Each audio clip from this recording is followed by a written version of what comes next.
What is good, guys? It's Rey-Jay back with another video, and this one I'm gonna break down what's going on with Tesla, SPY, Nvda, the QQQ, and many tickers out there. I'm gonna break down what data is gonna be coming out for tomorrow and some very important patterns and technical levels to watch out for in all these different charts. But before I break anything down about all this information, before I get into any more details, let me just mention a couple of things. I'm firstly not a financial planner, so take none of this as financial advice. And also, if you guys can, please check out the Moomoo link, which is down below and in the description. If you sign up for Moomoo, the link down below, and deposit $100 into the account, you are guaranteed 5 free stocks plus a $50 cash reward. And the offer ends in just 3 days. So check it out before they run out. Anyways, now let's talk about the market. How are things looking so far? Looking at SPY, this thing managed to close at a pretty decent place, getting a push at the end of the day. But overall, we were still pretty much just range bound for the majority of the day, going back and forth and back and forth. We were stuck primarily between like 441 and 443 on SPY for almost the entire day, going back and forth and back and forth. But the question is, how will the market move from here? Could the market still try to push to the upside? Is the market going to continue to break to the upside and invalidate this rising wedge that could be forming? Or is this rising wedge going to lead to this like rug pull alongside this like head and shoulders like pattern that's now somewhat slanted? Is the market about to get a rug pull thanks to this formation? Or are these bearish signals going to get invalidated, and is the market going to keep pushing? Well, to determine this, we have to look at what the market is suggesting, some other important pieces of news, and also some data. So to start us off, for tomorrow, 30 minutes after the market opens, we have the JOLTS job openings. This is going to be very telling for the state of the labor market. This is important because the Fed is going to be looking at these numbers and adjust their policies based off of this. If the labor market is too strong, the Fed has been incentivized to continue to raise rates again. That's exactly what Jerome Powell said. So we have to watch this all very carefully. We also have the job quits data and all this stuff coming out 30 minutes after the market opens. So expect some volatility at 10 o'clock a.m. Eastern time or New York time. Then after that, at 10:30 a.m. New York time or Eastern time, we have the Dallas Fed Services Revenues Index. So some Dallas data about the services sector of the economy. That's going to be very telling as well. Could lead to more volatility as well, but it's not going to be as significant as the JOLTS numbers. So just be ready for that as well. So expect some volatility for the first 30 minutes and the first hour of the trading day. Besides that, there's not really anything else going on with the market, at least for tomorrow, other than earnings. For earnings, we have some significant ones coming out. We have NEO in the morning before the market opens alongside Best Buy and Big Lots. So more retail stocks are going to be announcing their earnings, not to mention NEO, which is going to be very interesting to witness. We have HP and just a couple of others after the market closes. Then later on for the week, we have like Salesforce, just a few others like Dollar General. So I'm just going to be ready for these. These are nothing too significant except for like Dell. There's Dell out there, but that's about it. Nothing too big. This is not like a week with like Amazon earnings or like Microsoft or anything like that. It's very, very light for now. But now let's break down these charts. How are things looking for now? So we have this rising wedge like pattern developing on SPY, and this thing is continuing to uptrend. The range of the wedge could get bigger if this thing ends up like breaking it, but it doesn't like truly get a break to the downside. So just be ready for that as well. But the thing is, this head and shoulders like pattern on SPY has not been invalidated. So there is a possibility that the market could get some kind of rug pull in the future. It's just that do not expect it to happen. Don't just like start shorting for no reason just because you think the market's going to drop without getting any signals of that truly happening. Non-financial advice, by the way, but I'm just trying to make that clear. When you're looking at the market, you want to see the move happen. You want to see your signals that look, the market's going to reverse here. The market is going to like turn like right now. The market is breaking below this wedge, for example. You want to wait for that to happen before you start to just make the moves you may be making, right? Just as a reference, that's typically what tends to happen with traders. We have this imbalance over here on SPY. So if you zoom into the chart, we have this imbalance right here on the 30 minutes time frame. These imbalances have a tendency of acting as magnets. And this is like pushing the price upwards. It's also because of Aapl. Apple's also looking a little bit more bullish. So the odds do favor the market trying to push up a little bit more. But I can't guarantee anything when looking at this formation, the head and shoulders, and this wedge. So I'm going to be watching, can the market continue to hold up? Today we held up for the most part. We didn't really sink too low. And if we keep holding these levels, we managed to close above 442. We're going to see some resistance at 443.25 around that zone. If it manages to break this above 443.25, I'm going to be watching this thing test 444, then potentially 445 coming next for SPY.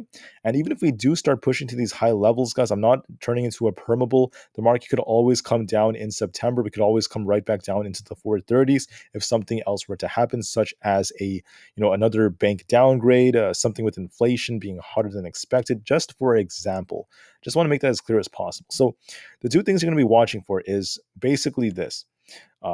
Number one, if the market is trading tomorrow like in this range again, and we maintain this level, if we get a break out of this wedge like this, if something like this were to happen, we get a clean rejection, the market could sink a little bit. We could see another like rug pull off the rising wedge, excuse me. This could happen. That's one of the possibilities if we do get a clean break. So make sure you're prepared for this just to be safe. But based off the current technicals, even though to me it looks like the market might gap down just a little bit, the market is not looking that bad. It's pretty much it was just range bound this morning. SPY was stuck between 441 to 443 for most of the day. And what's looking more probable is the market just trying to hold this level and just continuing to push a little bit higher, but very, very slowly, creeping its way up slowly and slowly and slowly like this, trying to push to these higher levels. This seems a little bit more likely based off the current things I'm seeing, but it's not a guarantee if we get a new piece of news. But I'm just trying to tell you, it seems a little bit more likely that the market's trying to hold up. And I'm saying this because of Aapl stock. And here's the reason why. So when you look at Aapl, okay, when you look at the daily chart, this is looking more bullish to me. The daily chart on Aapl is looking a little bit more bullish. Let's just pull this up real quick. When you look at it, we got this really nice looking candlestick with a very, very long wick on the bottom. It looks to me like Aapl also got that, bullish looking cross on the MACD. And let me just show you what that looks like on the MACD. I don't actually have it on this chart. I keep these separate because of simplicity reasons and because I don't want too much on one chart. But when you look at the daily chart on Aapl, what's good about it is look at the MACD. Right, the last time we got a crossover like this, we saw this thing starting to uptrend quite a bit. The daily chart getting this crossover could be a signal that Apple's going to try pushing. It also closed above its resistance at 180, which is another good sign. If it holds above 180, it's going to be pushing to the 181s, and that's going to push SPY and the QQQ up. So you want to watch that very carefully. And Apple's looking like it has potential. It has a cup and handle like formation. It's looking more bullish than bearish in my opinion. We need to see it hold above 180 first, though, to be more convicted. But for now, the odds do favor more upsides, making higher highs and higher lows, continuing to uptrend, approaching these high levels in the cup and handle formation. This is looking pretty decent. Now, if the handle is not necessarily ready yet, this thing could like gap down and then start pushing up like that, or it could just start from here. But with Aapl holding up as well as it is, that's another signal that the market might actually do something the opposite of what people are anticipating. That's why you want to be open-minded. You want to be open to this possibility. What levels to watch for on Aapl? The answer is you're going to be watching the 180 level. Does it hold 180? If it holds 180, it's going to push for 180.77, 181. Those levels are going to be coming. And if Aapl pushes like that, it's going to push SPY and the QQQ with it, in my opinion. The market's going to push up with Aapl if we end up getting that run. Now, could we kind of gap down tomorrow below 180 and then try pushing? Yes, but let's see if we could try to hold 180. If we gap below it, then try to push and hold above 180 again. That's going to be the key level for tomorrow. Now, if Aapl ends up failing us, because you could technically draw out, another wedge on it, technically. We could technically draw something like this and argue that we have this wedge forming. It's, bound to end up failing us. So even if that's the case, when looking at Aapl, with the wedge forming kind of like this, I just want to mention that so far there hasn't truly been a break to the downside, hasn't truly broken this wedge. So it still is on an uptrend. It could continue in this wedge for some time, continue to uptrend going into Tuesday. If it keeps uptrending like this, it's going to drag the market up, even if it's still in the wedge for an extended period of time. So we're going to be watching that very carefully. For now, it looks more bullish. It may push a little bit higher, even if it's in this wedge. And then things could change later on, but that is going to drag the market up for the time being. For the triple Q, we have a head and shoulders like pattern that is still technically valid, right? But if anything, it's holding quite nicely in this resistance level. And we close very close to 367. It's currently at 367, and it's not looking too bad whatsoever. So in my opinion, if it manages to break 367 and hold above it, you're going to be watching 368. If that breaks, it has room to push to about 370, and it still is on this wedge right here, so this may be respected. If it breaks below this, below the wedge, it's going to sink. If it breaks below, 365 and starts breaking down to 364 to 363. The head and shoulders is a possibility. But because of Apple, I think the odds favor this trying to hold up and retest 367, maybe even try to break above it. So we're going to be watching that very carefully just to see how that looks. For Nvidia stock, this is showing some life as well. Nvidia is showing some life because when you look at the chart, uh, this thing was on a clear downtrend, right? When you're looking at it, this thing was making this low here, pushed up a little bit, another low, another low, another low, and it made another low today, but then it got a very nice bounce. And upon making that low, we ended up getting this little bounce right here, and we actually broke the high here. So now it's starting to like uptrend a little bit. We still need more confirmation of it, but I called out this imbalance at 470. I told you we should see 470 today, and we actually saw it. We came very close. We had 469.7. It came super, super close to what my target was. Now it's just a matter of can we break and hold above 470. Now, Nvidia might cool off a little bit, retest these EMAs like the 200 right here on the 3-minute time frame, then try to bounce off that. So we could see it drop a little bit, retest like 462, but we want to see it establish a new high, a higher low. I mean, we want to see it come down a little bit, then establish a higher low, and then start pushing. That's going to give us a sign of a change in market structure. I think from a technical standpoint, this looks like it's going to try to break above 470. Maybe it comes down first, establishes a higher low, then starts pushing for 470, and then starts uptrending a little bit. Now, could it be forming an inverse head and shoulders? I mean, it's a possibility. I'm not really counting on that. I think the odds do favor Nvidia coming down a bit and trying to bounce and push to at least 470. That's what I would be targeting right now. There's a possible change in its structure. For, let's see, Tesla is going to be the last one I talk about on TradingView. For Tesla, this right now is not looking too decisive. It looks very indecisive right now, going back and forth for almost the entire day. You could argue that Tesla's flagging right here, and if it gets to break below this wedge, it's going to get like a big drop. If not, the complete opposite could happen if we do have this inverse head and shoulders. So there are like two different interpretations of it. Basically, Tesla's super, super tight in this wedge, going back and forth and back and forth. And I believe tomorrow we're going to find out which way Tesla ends up breaking. There's a possible inverse head and shoulders that developed on the 30 minutes time frame. So there's a good chance Tesla may try to bounce here and start pushing back above 240. But 240 is going to be a key level. If we get above it, Tesla will have the potential to try to push back into the 242 area, potentially 244. If it fails to hold 240 and rejects, it could come back down to 238. If that fails us, 235 is going to be the next level. It has this range right about here. It's been stuck in this range for quite some time. It's very tight right now, so we're going to be watching which way it breaks tomorrow morning. With Apple potentially breaking out, there's a good chance Tesla might try to hold these levels and maybe try to push above 240 again. But I want to see which way it breaks in this wedge for now, just to be as safe as possible. Could this thing be flagging and getting ready for some downside? That's another possibility too. But the question is, and the real thing going on here is it truly breaking down? Is it truly going to break out of this area? For us to determine if it's truly like some kind of like flag that's forming, we need to see it break down first. That's going to be your real confirmation. I haven't seen that yet, so I'm not going to really pick a side too evidently, but I am leaning in the direction that there's a possibility of a bounce if this is like an inverse head and shoulders and Apple ends up helping it. So I just want to be open-minded. Tesla's kind of like 50-50. On the MACDs, on SPY, this is not looking too bad.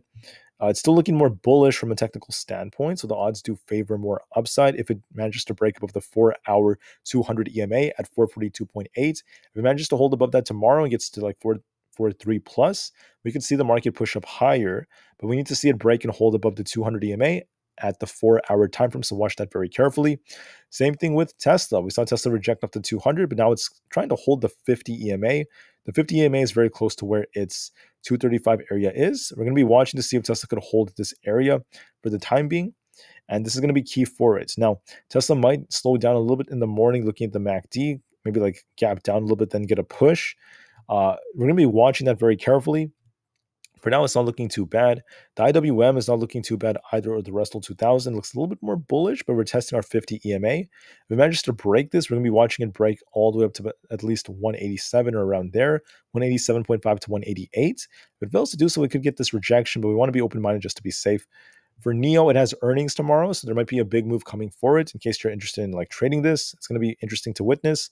I'll see what happens with earnings. It is looking more bullish from a technical standpoint, though. For Apple, like I said before, guys, looking more bullish on the daily charts. That could help the market drag up.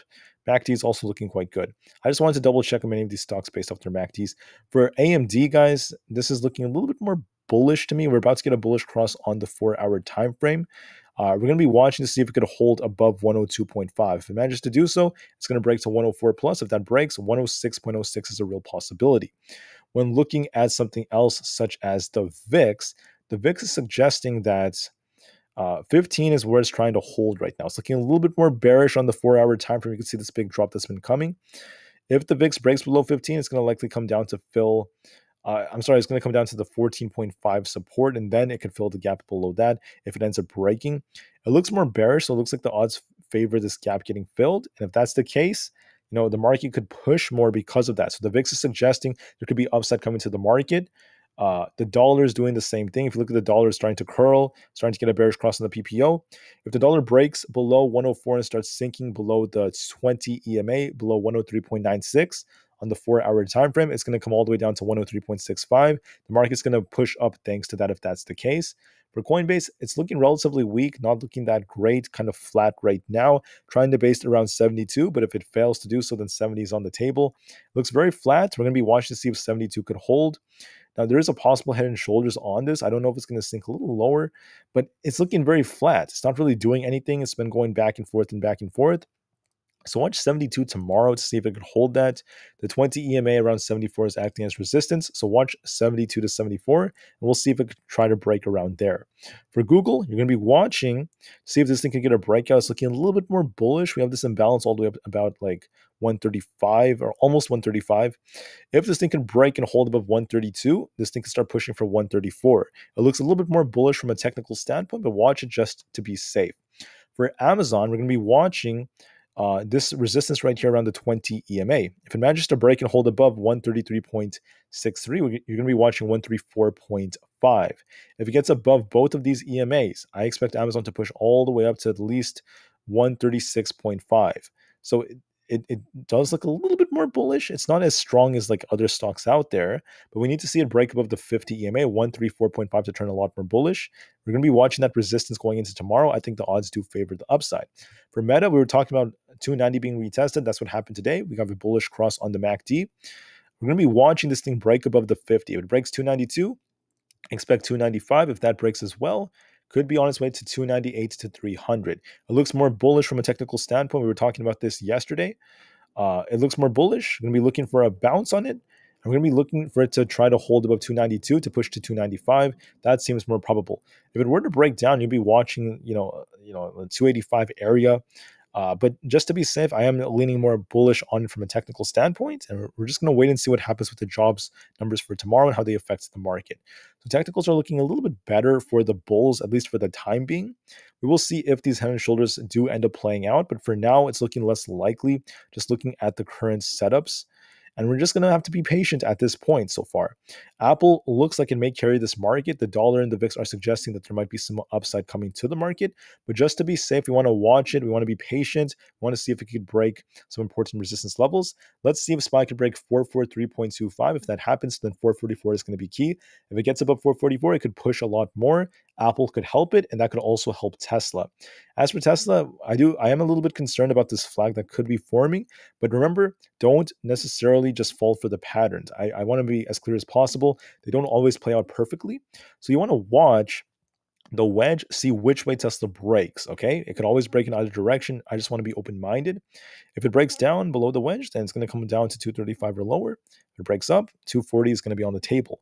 Because of the market looking potentially good, we might see a nice push to the upside for Tesla as long as the news is not bad. So 240 plus is on the table. All right, so anyways, thank you all so much for listening. Have an absolutely spectacular rest of the day. Remain calm, cool, and collected. And I'll see you guys in the next one. Thank you, and peace out.